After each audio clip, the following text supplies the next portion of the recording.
जीवन में सबसे बड़ी चीज होते हैं हमारे ड्रीम्स। ये जो ड्रीम्स है ना, ये हमारे माइंड के अलग अलग लेयर्स में होते हैं। हमारे माइंड के 3 लेयर हैं। ऊपर ही ऊपर जो आपको नजर आ रहा है हमारे जस्ट कॉन्शियस माइंड, जिससे आप सोच रहे हो, मैं सोच रहा हूँ, बात कर रहे हैं, वो कॉन्शियस माइंड है। वो सिर्फ 2% है। उसके नीचे फिर आता है प्री कॉन्शियस, और उसके लास्ट में आता है अनकॉन्शियस माइंड। ये अनकॉन्शियस जो माइंड है वो बहुत पावरफुल चीज है, जबरदस्त चीज है। ये पश्चिम का मनोविज्ञान आज कहने लगा है। भारतीय दर्शन हजारों सालों से ये बात कहता है। आप इस बात को आज मान रहे हो क्योंकि आज पश्चिम के लेखकों ने, मनोवैज्ञानिकों ने ये बातें लिख दी अपनी किताबों में कि माइंड के लेयर्स इस तरह से हैं। लेकिन भारत के मनीषियों ने, भारत के ऋषियों ने हजारों सालों पहले ये बातें बता दी थी, और उन्होंने ये तरीके बताए कि किस तरह से आप अपने अंतः मन को पहुंचे। भारत के ऋषि मुनियों ने ये बताया कि ये जो आपका कॉन्शियस माइंड है, ये 2% है ना, इससे उतरिए आगे और अपनी ड्रीम्स को अपने कॉन्शियस माइंड से अपने अनकॉन्शियस माइंड, जो अंतःकरण है, उस तक पहुंचाइए। उसमें इतनी ताकत है, इतनी ताकत है कि आप पूरी दुनिया में अपना डंका बजा सकते हैं।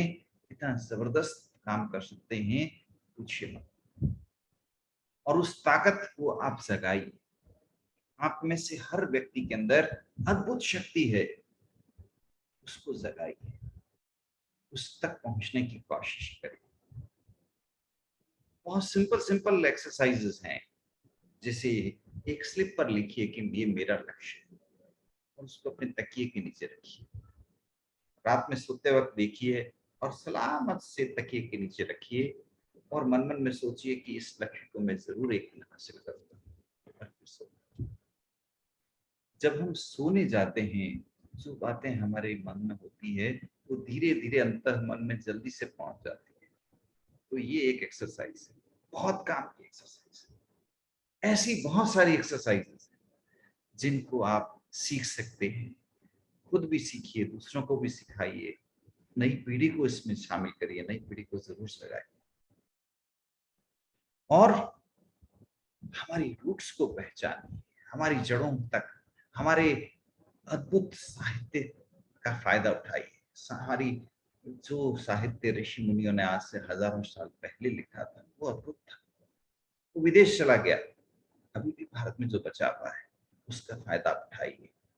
उन प्रैक्टिसेस को अडॉप्ट करिए जीवन में, आपका भला होगा और आप उन लक्ष्यों को हासिल कर पाएंगे जो लक्ष्य अभी आपको असंभव लगते हैं।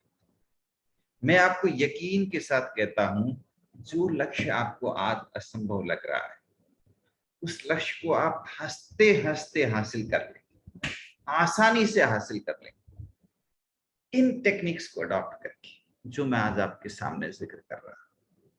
जैसे मैंने आपसे कहा, आप अपने लक्ष्य को सोचते हुए, जब आप रात में सोने जाएं तो उस लक्ष्य को मन में सोचते हुए विश्वास के साथ अपने को कहें कि ये लक्ष्य मैं हासिल करके रहूंगा और आसानी से हासिल करूंगा। और ये बात सोचते सोचते ही गहरी नींद में जाएं। एक बार नींद आ गई, उसके बाद वो लक्ष्य आपके अंतः मन में चला गया।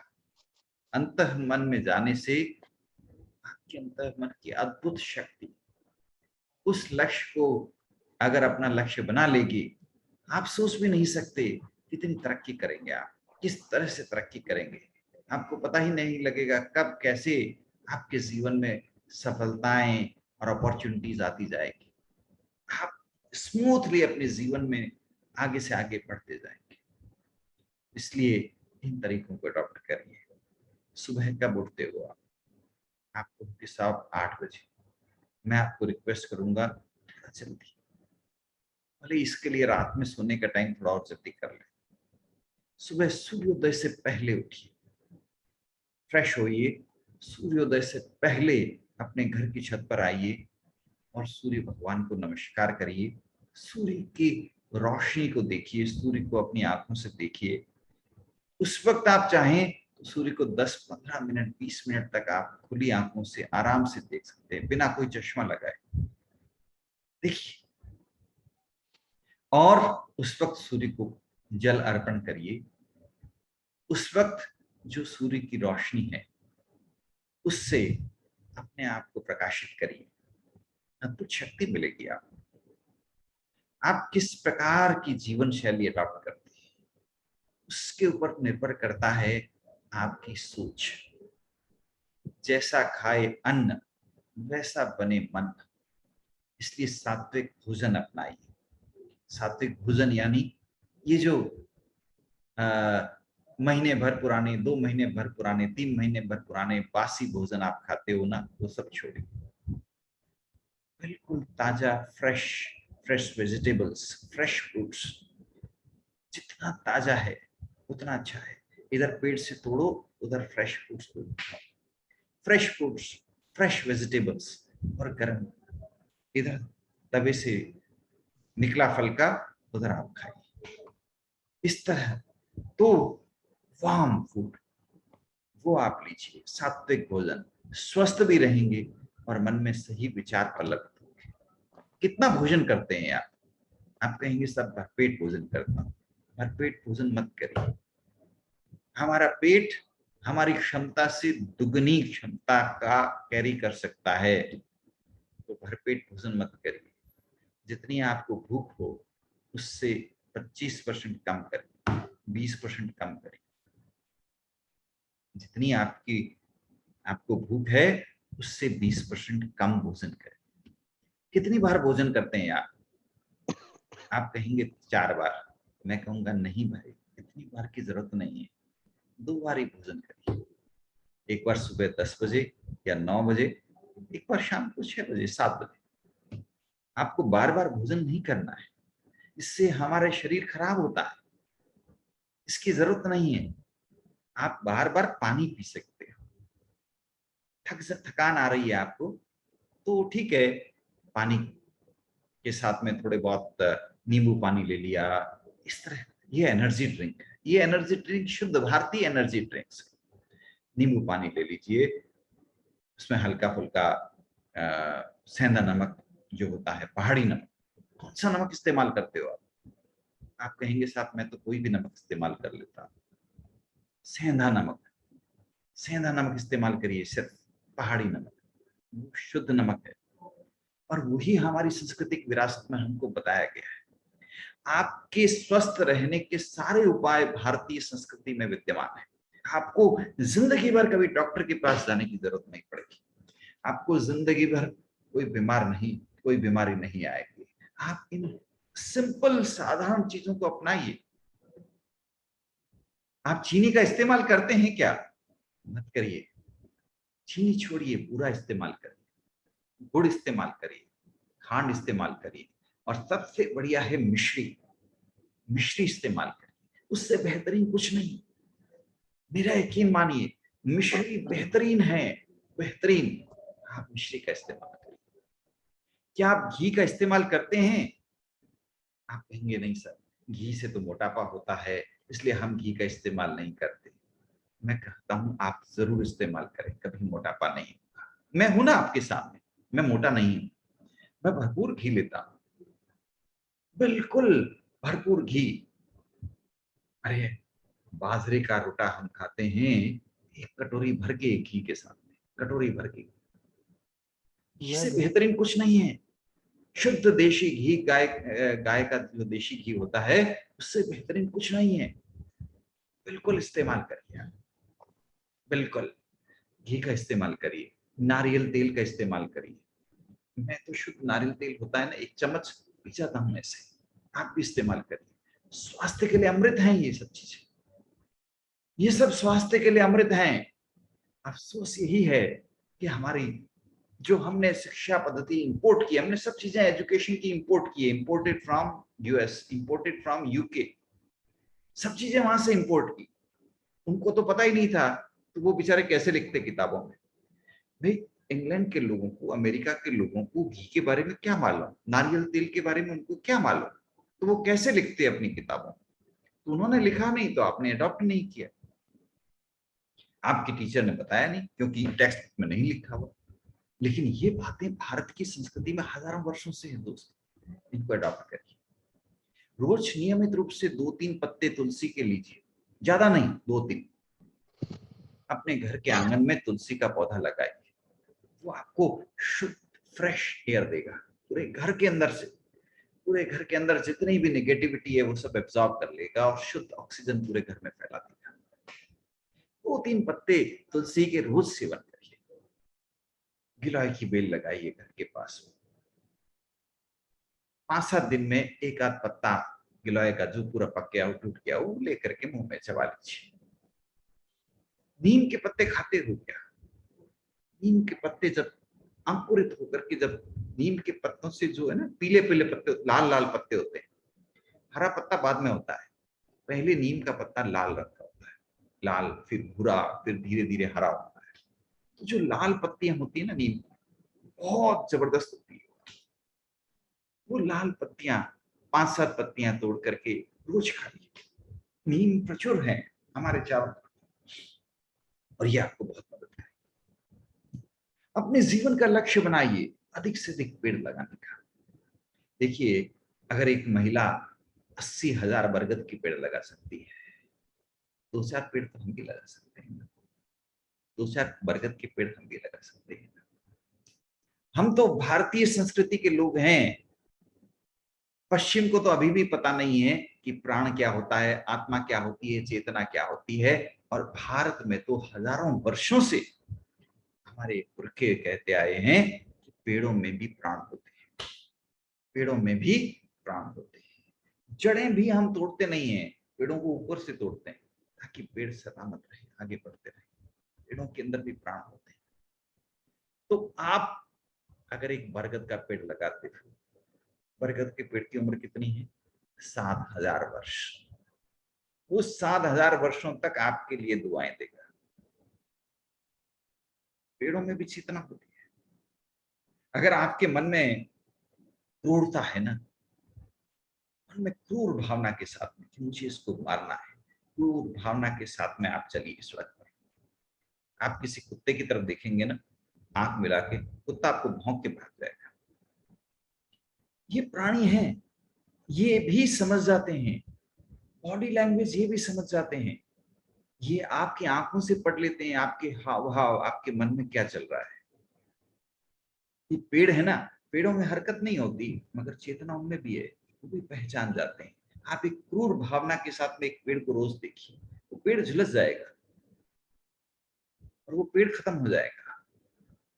आप बड़े प्रेम से, स्नेह के, करुणा भाव से पेड़ को पानी दीजिए, तो पेड़ हरा भरा होगा, खुश होगा, इतना बढ़ेगा, पलपेगा। बड़े मन में अपने करुणा के भाव के साथ में आप कुत्तों को, गाय को, इनको देखिए।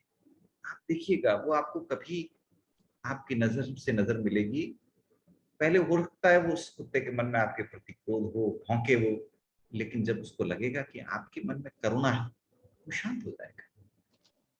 ये प्राणी हैं, चेतना है इनमें, इनकी किस्मत है कि इनको यही जीवन मिला है। हम भाग्यशाली हैं, हमें इंसान का जन्म मिला है। हम भाग्यशाली हैं कि हमें इंसान का जीवन मिला है। हम भाग्यशाली हैं कि हम विवेकवान व्यक्ति हैं, हम विवेक का इस्तेमाल कर सकते हैं, हम निर्णय ले सकते हैं। इनमें इनकी वो किस्मत नहीं है, इनके पास में ज्यादा विवेक शक्ति नहीं है, इनके पास में ज्यादा ऑप्शंस नहीं है, इनके पास बहुत लिमिटेड ऑप्शन। लेकिन इनके पास इतने लिमिटेड ऑप्शंस हैं, ये बेचारे इसमें भी पूरी कोशिश यही करते हैं अपना धर्म निभाने का। आपने पढ़ा होगा एक घोड़े की कहानी कि उस घोड़े ने अपने राजा को बचाने के लिए कितनी हत्या किया। घोड़े की कहानी थी, आपने पढ़ा होगा चेतक की कहानी, कितना अद्भुत घोड़ा था। आपने पढ़ी पढ़ी होगी इन इन प्राणियों की कहानियां, अनेकों प्राणियों की इस तरह की कहानियां, जहां ये बेचारे जानवर इतने अद्भुत काम कर गए जो हम इंसान भी नहीं कर सकते, इतने अद्भुत काम कर गए, है ना। इनकी कहानियां अगर अपन पढ़ते हैं तो रोंगटे खड़े हो जाते हैं। वाह, ऐसे जानवर भी होते हैं क्या जो हम इंसान नहीं कर सकते, वो काम इन्होंने कर दिया। तो हम तो इंसान हैं, सबसे भाग्यशाली हैं, हमसे ज्यादा भाग्यशाली इस धरती पर कोई नहीं है। हम विवेकवान व्यक्ति हैं, हमारे हाथ में है ये तय करना हमें क्या बनना है, हमें राम बनना है या रावण बनना है, ये तय करना हमको है। विवेक शक्ति हमारे पास में है, सही दिशा हमको तय करनी है। तो हमें अपने लिए एक बेहतर रास्ता चयन करना है, हमें वो रास्ता पकड़ना है, उस रास्ते को उस रास्ते पर आगे बढ़ना है कि हम वाकई इसी जीवन में शानदार काम करता है। क्योंकि अगले जीवन का तो पता नहीं कि हमें कौन सा जीवन मिलेगा, वो हमारे हाथ में नहीं है दोस्तों। आप भले ही कितने ही अच्छे काम कर लो, हमें क्या पता, हमने 84 लाख जीवन जिए हैं अब तक, पता नहीं किस जीवन में क्या क्या काम किए, किसमें अच्छा काम किया है, किसमें गलत काम किए हैं, किसमें बिना मतलब प्राणियों को मारा है, कुछ नहीं जानते। तो हमारे अगले जन्म में क्या मिलेगा या हमारे भविष्य में हमें क्या मिलेगा हमें नहीं पता। सिर्फ वर्तमान हमारे हाथ में है, ये जो हमारा वर्तमान है बस ये हमारी मुट्ठी में है। तो इस वर्तमान को हमें अपने पूरे जोश, पूरी शिद्दत, पूरी विवेक के साथ में इस्तेमाल करना है ताकि बेहतर से बेहतर काम हो सके। इस दुनिया में सैकड़ों समस्याएं हैं, हमें किसी एक समस्या पर काम करना है और उस एक समस्या का समाधान करने की कोशिश करनी है। एक समस्या का हम समाधान कर देंगे, हम अपनी जिंदगी को सफल बना डालेंगे। बहुत सारे काम है, अभी मैंने आपके सामने जिक्र किया बिंदेश्वर पाठक, उसने 10-15 काम नहीं किए, सिर्फ एक काम किया और वो महान बन गया। उसने सिर्फ एक प्रॉब्लम देखी, उसने देखा कि कहीं भी रेलवे स्टेशन पर जाओ, कहीं भी बस स्टैंड पर जाओ, कहीं पर भी अच्छे साफ सुथरे शौचालय नहीं मिलते। उसने सिर्फ एक प्रॉब्लम के ऊपर काम किया, पूरे भारत के अंदर साफ सुंदर स्वच्छ शौचालय स्थापित कर दिए, सुलभ शौचालय खोल दिए। इस एक काम, एक प्रॉब्लम, एक समाधान आज वो हमेशा के लिए अमर हो गया है, हम सब के लिए मिसाल बन गया है, हम सबको उसे सलाम करना चाहिए। एक प्रॉब्लम बस, भारत में तो हजारों प्रॉब्लम्स हैं, आप एक प्रॉब्लम को पकड़िए और उस प्रॉब्लम पर काम करिए। उस प्रॉब्लम के लिए आप अपने लेवल पर पहल करिए, कुछ पहल आप करिए, कुछ जमाना आपके साथ काम करेगा। जो लोग अच्छे काम करने के लिए पहल करते हैं, वो शुरुआत करते हैं, फिर पूरा जमाना उनके पीछे आ जाता है। आप एक पहल करिए, अच्छे काम करिए, अच्छी शुरुआत करिए, हम सब लोग आपके पीछे होंगे, हम सब आपके फॉलोवर्स होंगे, हम सब लोग आपके लिए दुआएं देंगे, हम सब लोग आपकी सफलता की कामना करेंगे। आप बस पहल करिए। तो ये पहल करने की शक्ति है, वही सबसे बड़ी ताकत है। और पहल जिस दिन आपको लगे ये तो जरूरी है, उस दिन पहल कर डालिए, वो आपका सबसे बड़ा स्टार्टअप हो गया। जिस दिन आपको लगे कि ये प्रॉब्लम बहुत बड़ी प्रॉब्लम हो गई, इस प्रॉब्लम को सॉल्व करने के लिए अब आगे आना ही पड़ेगा मुझे, आप शुरुआत करिए, जमाना आपके साथ होगा, हम सब आपके साथ होंगे। हमारे देश के अंदर बहुत सारी प्रॉब्लम्स है, हर शहर में प्रॉब्लम्स है, हर सिटी में प्रॉब्लम है, हर स्टेट लेवल पे प्रॉब्लम है, नेशनल लेवल पे प्रॉब्लम है।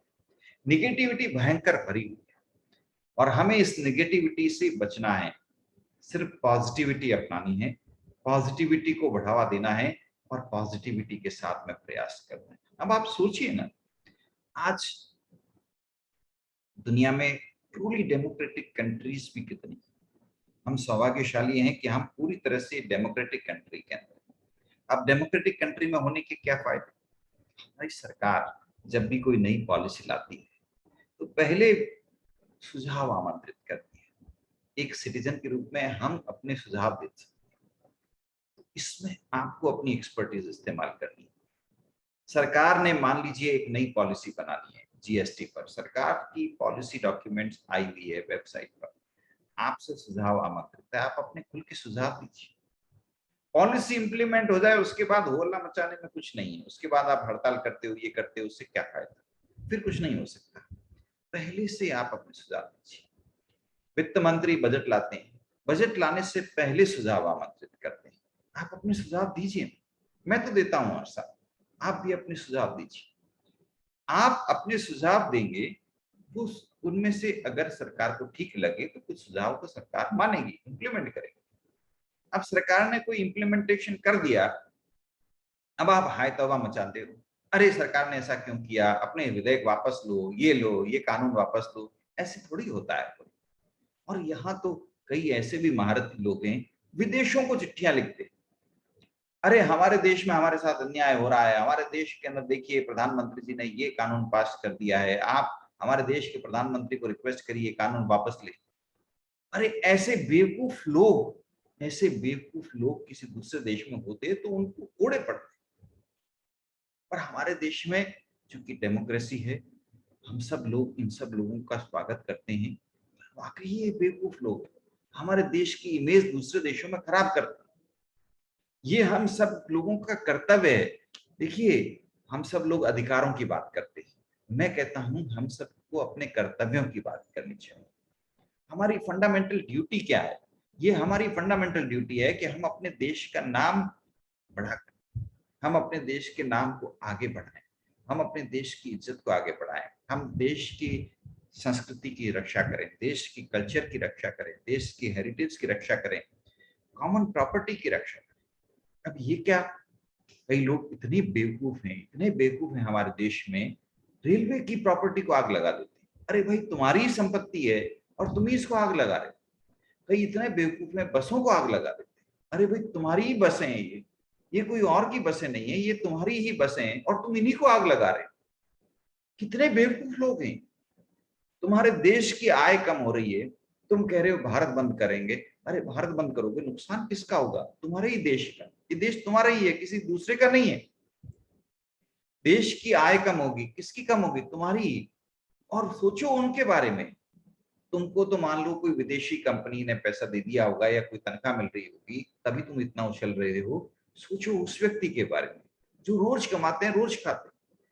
तुमने भारत बंद कर दिया, वो व्यक्ति जो पिचके बेचता है, पानी पूरी बेचता है, छोले भटूरे बेचता है, रोज कमाता है, रोज खाता है, उसके ऊपर क्या बीत रही? वो रोज के 500 रुपए कमाता है मेहनत से। आज वो अपना गाड़ा नहीं लगा सकता, वो आज की कमाई नहीं कर सकता। तुम्हारे पास ये हक नहीं है कि तुम भारत बंद का घोषणा करो और किसी व्यक्ति को बिजनेस करने से रोको। मैं तो सरकारों के भी खिलाफ हूं जो लॉकडाउन लगा देती है, और मैं उन लोगों के खिलाफ भी हूं जो भारत बंद कर देते हैं। ये हमारा अपना देश है, हमारे भाई लोग हैं जो रोज कमाते हैं, रोज खाते हैं। आप भारत बंद करते हो, सबसे ज्यादा नुकसान इन लोगों को होता है जो रोज कमाई करते हैं, रोज खाते हैं। सोचो इनके बारे में। आप क्या चाहते हो? ये भी भीख मांगे, ये भी सड़कों पर आ जाएं?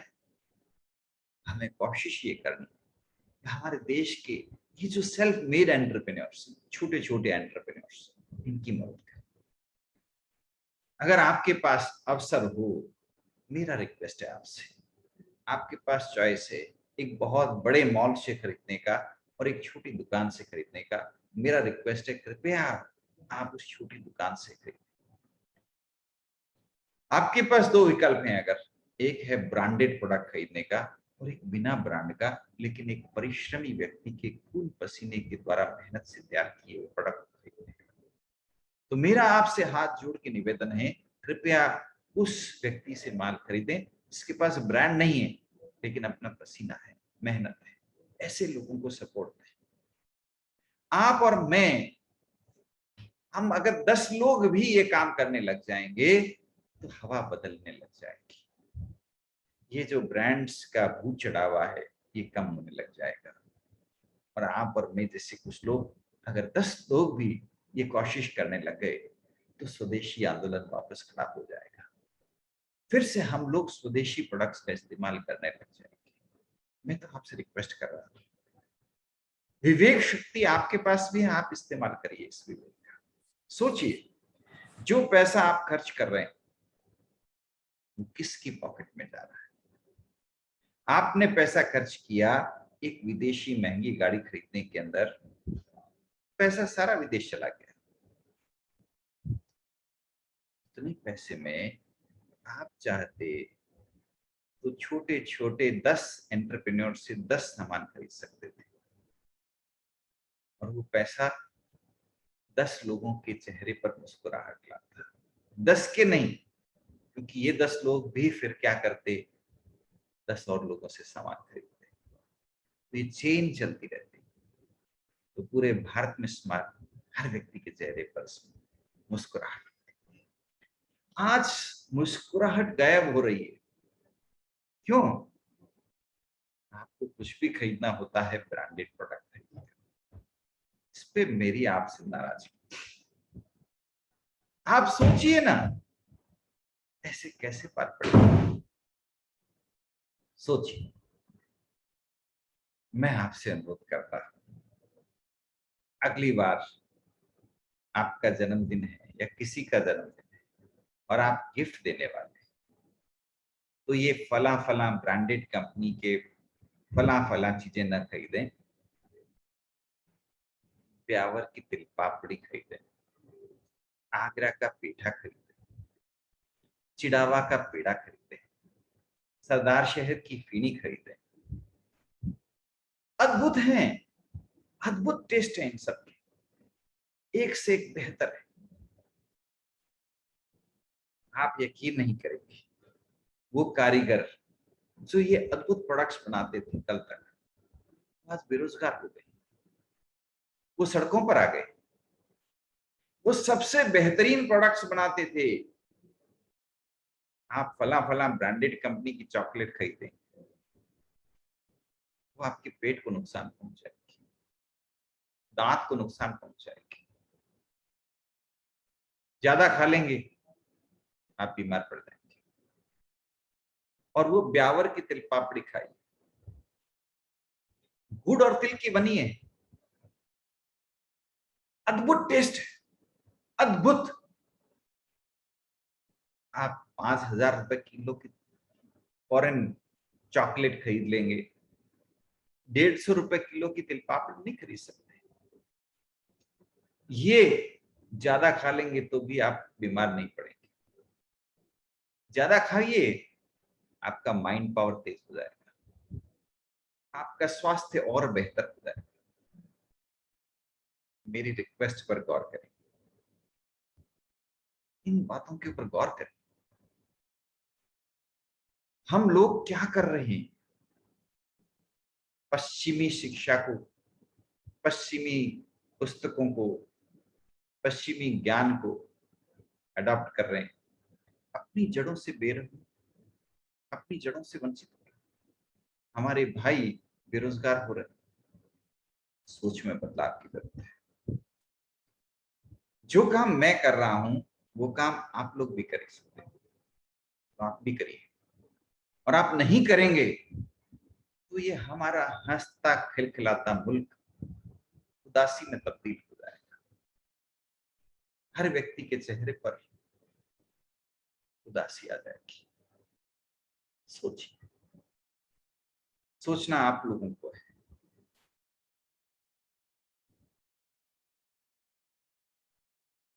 आप लोगों को सोचना है दोस्तों, क्योंकि आज नहीं सोचेंगे आप तो कल ये बचेगी नहीं। कल अगली पीढ़ी पूछेगी कि ब्यावर की तिल पापड़ी क्या होती है। टीके जन साहब कह रहे थे ब्यावर की तिल पापड़ी खाओ, ये क्या होती है? लुक, खत्म। ये टीके जन साहब कह रहे थे साहब सरदार शहर की फीनी, सरदार शहर में फीनी बनाने वाले ने अपनी दुकान के शटर के ताले लगा दिए, कोई आता ही नहीं है। चिड़ावा के पेड़े, अरे बनने ही बंद हो गए। आगरा के पेठे, अरे बनने बंद हो गए। अभी तो चल रहे हैं, बन रहे हैं, बंद नहीं हुए।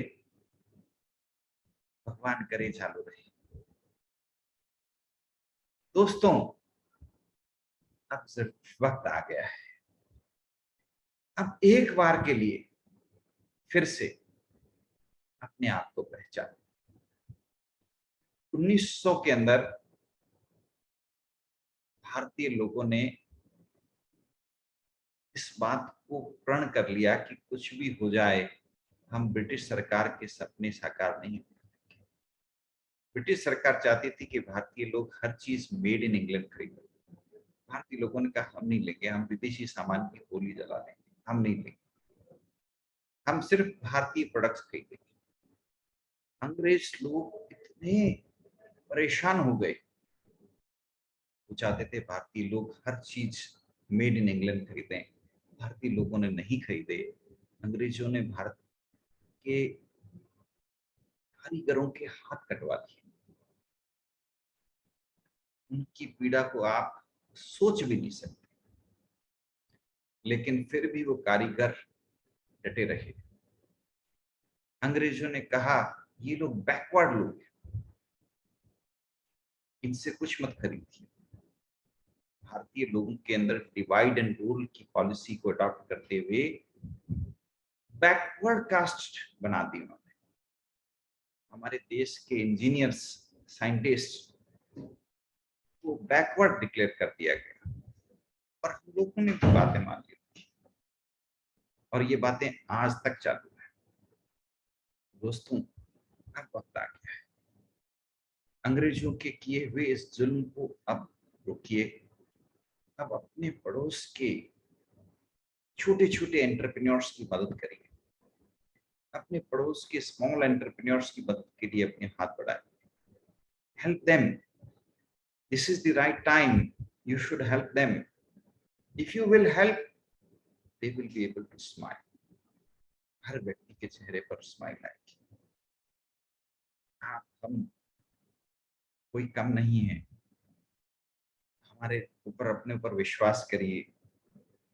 अगर आप हम 10 लोग भी इस दिशा में सोचने लग गए, हम लोगों की ताकत बहुत जबरदस्त है, और हम लोग अपने देश को फिर से खुशहाल देश बना सकते हैं। हर एंटरप्रेन्योर के, हर उद्यमी के चेहरे पर मुस्कुराहट ला सकते हैं। और ये कारीगर हैं, इनको भूल करके भी बैकवर्ड कास्ट मत गई।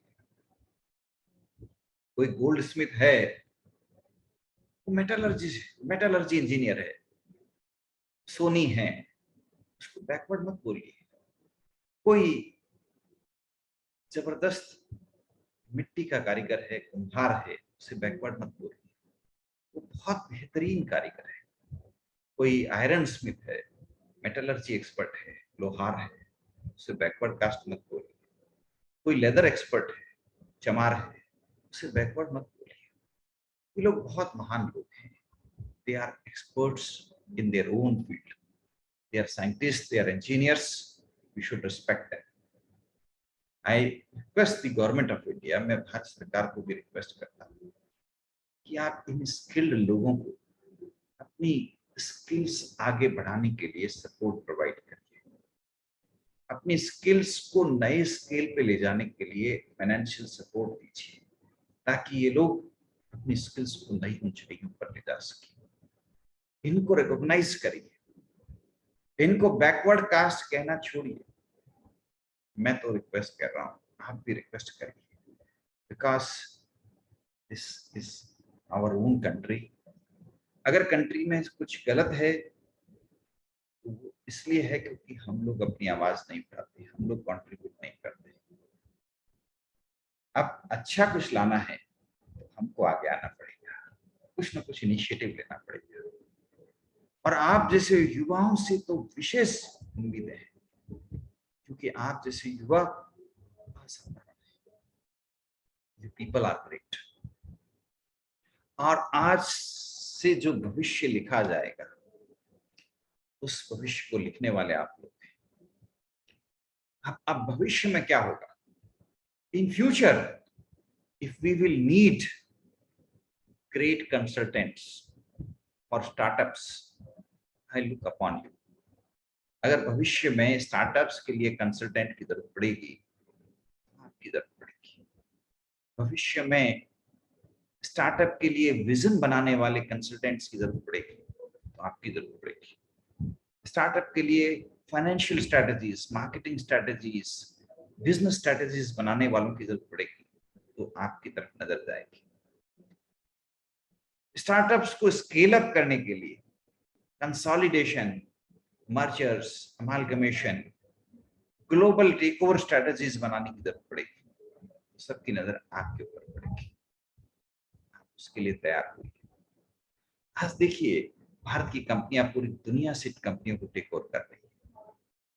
टाटा ग्रुप ने दुनिया की सबसे बड़ी कंपनियों को टेक ओवर किया है।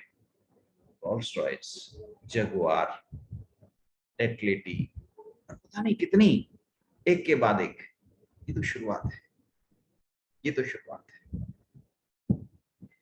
आज भारतीय लोग, भारतीय कंपनियां अपने से 10 गुना बड़ी विदेशी कंपनियों को टेक ओवर करने की सोच रही है। दिस इज द बिगिनिंग, और ये आगे बढ़ता जाएगा। इसलिए आपकी बड़ी जरूरत पड़ेगी।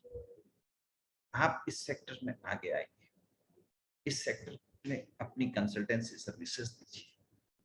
हर व्यक्ति को आपकी कंसल्टेंसी की जरूरत पड़ेगी, क्योंकि मैं तो देखना चाहता हूं भारत का हर व्यक्ति सफल एंटरप्रेन्योर बने। जो ब्यावर में आज तिल पापड़ी बेच रहा है 150 रुपए किलो में, आज उसको कस्टमर नहीं मिल रहे। हम सब मिलकर दुआ करेंगे, सपोर्ट करेंगे, प्रोत्साहन करेंगे, तो मुझे उम्मीद है कल उसकी तिल पापड़ी की पूरी दुनिया में मांग होगी, और यही तिल पापड़ी पूरी दुनिया में 5,000 रुपए किलो के रेट पर बिकेगी। तो मजा आएगा। वो सरदार शहर की फेनी जो अद्भुत टेस्ट होती है, शानदार, अभी 250 रुपए किलो, 300 रुपए किलो में बिकती है। मैं चाहता हूँ पूरी दुनिया में उसकी डिमांड हो, वो 3,000 रुपए किलो में बिके। आज हमारे देश के निकलने वाले यंग एंटरप्रेन्योर्स की कहानियां पढ़ी। दीका जी, दीपक अग्रवाल पूरी दुनिया के अंदर पूछिए नमकीन, पापड़, मिठाई बेच रहा है। कोरोना लगा, दुनिया भर के देशों के अंदर नॉन वेज फूड बंद हो गया। अब उन लोगों के पास में ऑप्शंस नहीं था। पूरी दुनिया से दीका जी के प्रोडक्ट्स की डिमांड आती है। भुजिया, पापड़, मिठाई, नमकीन, रसगुल्ले पूरी दुनिया में बिकने लगे। ऐसे लोग आने वाले समय के हीरो हैं। They are makers of future. Let us respect them, let us read their stories, let us follow them. ऐसे लोग भविष्य को लिख रहे हैं, भविष्य को लिख रहे हैं। आप भी लिखिए, आप भी जुड़ जाइए, अपने शहर के हुनर को पहचानिए, उसको सपोर्ट करिए। आपके शहर में अगर कोई शानदार ज्वेलर है, कोई मणिहारी बनाता है, कोई शानदार ड्रेस बनाता है, ऑर्गेनिक कलर्स का इस्तेमाल करते हुए कोई सुंदर पेंटिंग्स करता है, उसको सैल्यूट करिए। उसके प्रोडक्ट्स पूरी दुनिया में एक्सपोर्ट करने के लिए प्लानिंग बनाई, स्ट्रेटजी बनाई। यंग एंटरप्रेन्योर्स को सपोर्ट करिए, महिला एंटरप्रेन्योर्स को सपोर्ट करिए। भारत की वुमेन एंटरप्रेन्योर्स जबरदस्त है। हर महिला के पास इतने हुनर हैं, इतने हुनर है, पूछिए। आज किसी गांव में भी किसी महिला के पास जाओगे, वो कहेगी उसको अचार बनाना आता है, उसको आ, ये दुनिया भर की चीजें बनानी आती है, जैसे पापड़, बड़ी, पता नहीं क्या क्या। उसके इस हुनर को उद्योग का रूप दीजिए। उसके प्रोडक्ट्स, बनाए हुए प्रोडक्ट्स पूरी दुनिया में बिकेंगे, और उसको गांव में ही घर बैठे रोजगार मिल जाएगा, अच्छा रोजगार मिल जाएगा। कई लोग ऐसे प्रयास कर रहे हैं। जो प्रयास कर रहे हैं उनकी कहानियां पढ़िए, उनसे प्रेरणा लीजिए। इलाबेन भट्ट से प्रेरणा लीजिए। भारत में इलाबेन भट्ट की प्रेरणा से आज उनकी संस्था है सेल्फ हेल्प ग्रुप सेवा, self employed women association. 50 lakh महिलाएं एक प्रोजेक्ट में लगी हुई हैं। कोई पापड़ बना रही हैं, कोई कुछ बना रही हैं, कोई कुछ बना रही हैं। They have become self dependent. उनकी कहानी पढ़िए, उनसे प्रेरणा लीजिए। ऐसे लोगों से प्रेरणा लीजिए। आप छोड़िए अखबारों में जो नेगेटिविटी भरी हुई है, आप छोड़िए टीवी देखना जिसमें सिर्फ नेगेटिव नेगेटिविटी, ऐसे लोगों को आप सुना रहे हो टीवी पर जो सिर्फ बदमाशियां कर रहे हैं। जो भारत बंद करता है वो अगले दिन टीवी में आ जाता है। अरे ऐसे लोगों को क्यों दिखाते हो आप? खैर टीवी वाले दिखा रहे हैं, आप मत देखिए। जैसे ही ऐसे लोग आए स्विच ऑफ कर दीजिए टीवी। आपको देखना है तो आप दशरथ मांझी की कहानी देखिए। जब दशरथ मांझी की कहानी टीवी पर आए, आप टीवी चलाइए, देखिए। आपको देखना है पैडमैन जैसी पिक्चर देखिए। आपको देखना है ऐसे लोगों को देखिए जो भारत के राम, हर शहर में राम, हर शहर में एक से एक बेहतरीन काम करने वाले लोग हैं। उनको देखिए, उनको सपोर्ट करिए और इन लोगों से प्रेरणा लीजिए और उनकी कहानियां लिखिए, इंटरनेट पर सर्कुलेट करिए, उनकी कहानियों को शेयर करिए, बिल्कुल शेयर करिए। यूट्यूब, फेसबुक, इस पर इतने अच्छे अच्छे प्रेरणात्मक वीडियोस आते हैं, इतनी अच्छी अच्छी कहानियां मिलती हैं। उनको देखिए, उनको शेयर करिए, उनको प्रेरणा दीजिए।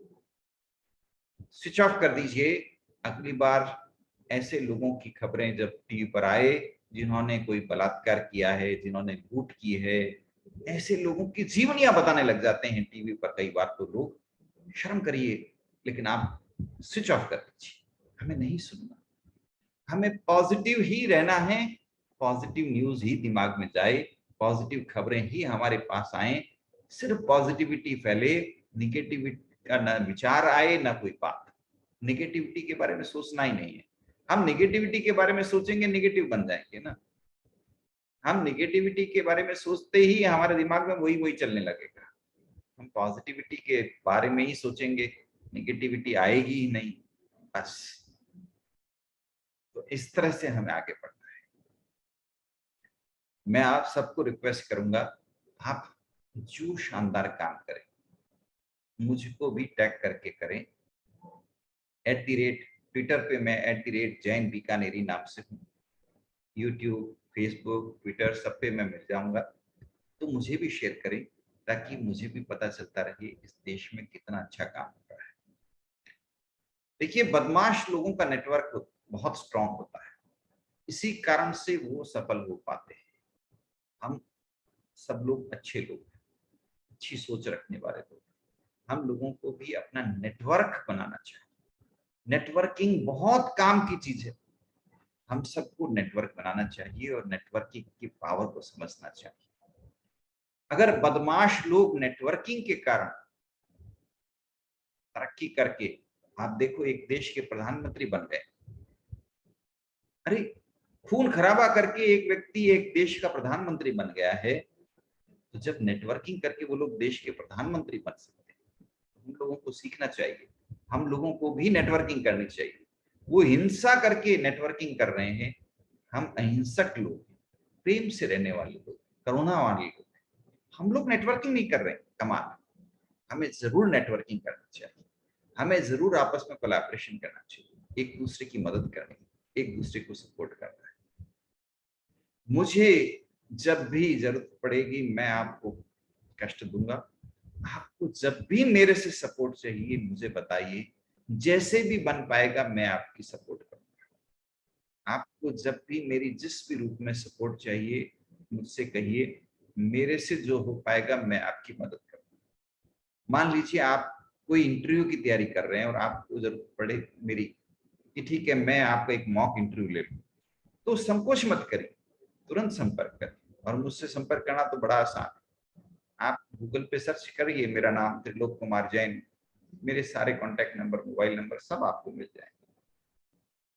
तो हम एक दूसरे की मदद करने के लिए हमेशा तत्पर रहें, एक दूसरे की सपोर्ट करें।